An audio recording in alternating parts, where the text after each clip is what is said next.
Sabe por que no sul da Ásia o menininho baixinho não conseguiu entrar no clima? Porque lá o clima é de moção. Nossa, que bosta!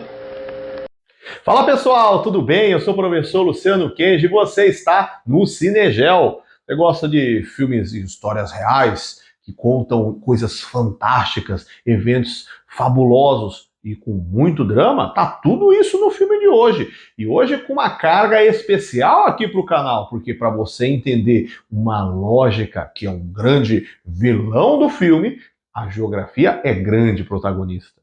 Quer entender por quê? Então vem conferir comigo!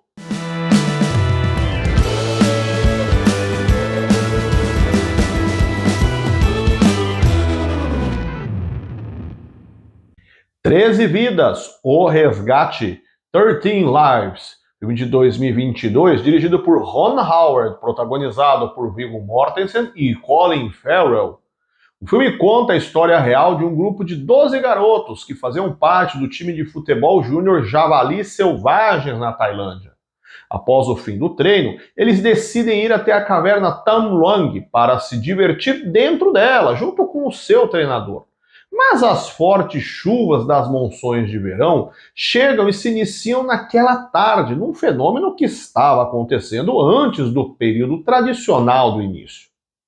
Ao anoitecer, as famílias dos garotos começam a se preocupar pela falta de informação do paradeiro de todos, investigando com outras pessoas que ouviram a intenção deles de irem até a caverna, começam então uma busca. Em meio à forte chuva, os familiares encontram as bicicletas dos garotos na frente da caverna e se inicia o desespero, pois sabe-se do histórico dela, passando por um longo período de alagamento com as chuvas e possivelmente eles estão presos dentro dela.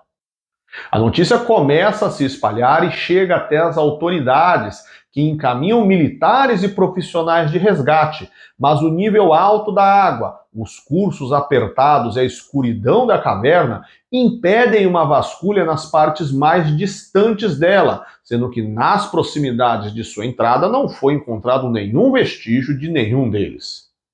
Vernon é um espeleólogo inglês que vive na Tailândia e auxilia os militares por conhecer bem a caverna. E sabe que, por mais que sejam pessoas treinadas para diversas situações, nenhum militar terá caminho fácil em explorar e adentrar Tham Luang, sem experiência com cavernas sendo necessário. Portanto, auxílio de profissionais espeleólogos como ele. Este é o nome dado aos especialistas de cavernas. Inclusive, dou uma dica aqui, porque no canal tem um vídeo sobre o filme A Caverna, que fala justamente sobre espeleologia, ou seja, sobre a dinâmica das cavernas. Vernon passa uma lista ao governo tailandês com nomes que ele conhece do meio, que são experientes e competentes o suficiente para esta missão. E este pedido de auxílio chega até a Inglaterra para Rick e John, conhecidos de outras aventuras em outras cavernas junto com Vernon, que recebem o seu pedido de auxílio para mergulharem nas profundezas da agora alagada Tham Luang. Eles aceitam a chamada e logo analisam que se trata de uma missão com altíssimo grau de dificuldade. Como o caso ganhou ampla repercussão internacional e não se trata de um evento tão antigo, pois aconteceu em 2018, em meio à Copa do Mundo da Rússia, acredito que você tenha lembranças do caso. Inclusive porque o nosso título no Brasil não ajuda dando um spoiler no subtítulo, né? Você tá falando sério? Mas a grande tensão do filme está na identificação de como se deu toda esta operação.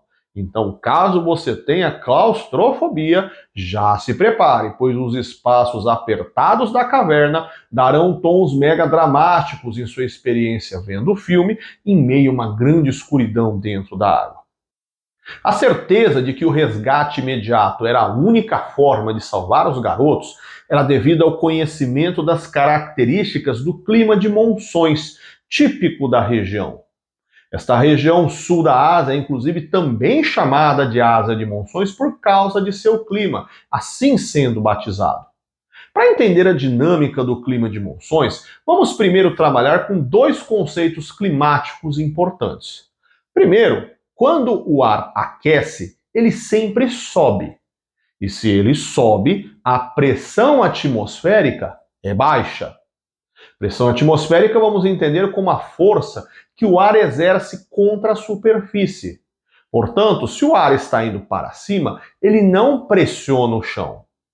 Invertemos o raciocínio quando está frio, pois aí o ar não está indo para cima, ele trafega na parte baixa da atmosfera, portanto, pressionando a superfície.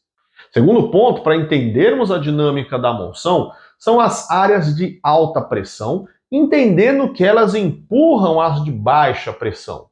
Ou seja, a direção do vento é determinada pela variação da pressão atmosférica, sempre com o ar indo da maior rumo à menor pressão. Caso você queira expandir elementos sobre questão atmosférica, fica também a dica do filme Oxigênio, que há um vídeo aqui no canal para você conhecer a dinâmica da atmosfera terrestre. Agora vamos analisar a dinâmica na região do sul da Ásia. Se é verão, o ar está quente e, portanto, sobe. Então a pressão atmosférica é baixa. Por isso, os ventos com maior pressão estão sobre o Oceano Índico, e como eles sempre vão na direção rumo à menor pressão, eles vão do oceano para o continente. Se eles vão do oceano, eles então trazem junto umidade e, portanto, promovem ao longo da passagem no continente chuva. Com isso, o clima de monção possui um verão muito chuvoso. Quando vemos o filme, entendemos que o verão está bem no início, ressaltando que, por estar no hemisfério norte, as estações são invertidas em relação ao Brasil, portanto, sendo o verão no meio do ano. Na parte sul da China e norte da Ásia de monções, temos o relevo da Cordilheira do Himalaia, onde temos a resposta para estes índices de chuva tão intensos. Em processo tradicional em qualquer outro lugar do mundo, as chuvas seriam distribuídas continente adentro, pois a umidade seguiria caminho pelo território adentro. Mas aqui esta dinâmica é alterada, porque o Himalaia é uma grande massa vertical rochosa que impede a passagem da umidade. Imagina se você estivesse carregando um balde com água furado e ficasse parado no mesmo lugar com ele vazando. Você encheria o local com água, do mesmo jeito que a umidade vinda do Índico despenca chuveiro no mesmo ponto. Sabia-se que era este resgate a única alternativa, pois as chuvas não cessariam ao longo da estação, resultando na ampliação do alagamento da caverna. A chuva vai caindo sobre a montanha e, com isso, infiltrando em sua porosidade, enchendo seus caminhos internamente. Por isso, uma das partes da operação de resgate foi feita pelos moradores locais, que criaram um sistema de escoamento de água da caverna, para evitar que se aumentasse o fluxo de água que se dirigiria para o seu interior, desviando cursos de água ao longo do curso do relevo. Já no inverno, nós invertemos a dinâmica, pois com a temperatura menor, a pressão atmosférica no continente aumenta. Se ela aumenta, os ventos agora são empurrados do continente, estando então a menor pressão na região do oceano. Então os ventos sopram rumo ao Oceano Índico, não permitindo a entrada de umidade e tornando o inverno seco. Clima monsônico é um clima de verão muito chuvoso e inverno seco, promovido por esta mudança na direção dos ventos ao longo do ano, que é fruto da variação de pressão atmosférica criada ao longo da variação das estações do ano. O nome do clima é de monção ou monsônico por conta do termo utilizado pelos portugueses no período das grandes navegações, quando eles iam até a região adquirir especiarias para a revenda na Europa.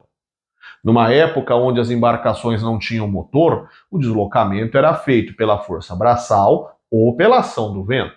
E sem saber explicar porquê, eles perceberam que o vento mudava de direção ao longo das estações do ano. A palavra monção significa algo como temporada, algo que dura um período apenas. E foram batizadas então de monções de verão Os ventos que iam do oceano para o continente, portanto, que ajudavam a navegação a ir para as Índias, enquanto tínhamos as monções de inverno, que ajudavam no retorno dos portugueses para a Europa, pois soprava o vento no sentido contrário do continente para o Oceano Índico. Esses ventos de monção, ou seja, de temporadas distintas, seguiram sendo utilizadas como batismo até os dias de hoje, sendo associados o termo para os ventos, as chuvas e o clima local. Ah, agora eu entendi! Agora eu saquei! E aí, você recordou essa história? Você lembrava dos detalhes dela? Deixe seu comentário aqui embaixo. Você gosta dessas histórias fantásticas? Vamos trocando uma ideia aqui nos comentários. Se gostou do vídeo, deixa o joinha, deixa o seu like, compartilha com os amigos. Já se inscreveu no canal? Eu te espero no nosso próximo vídeo. Até mais, tchau, tchau!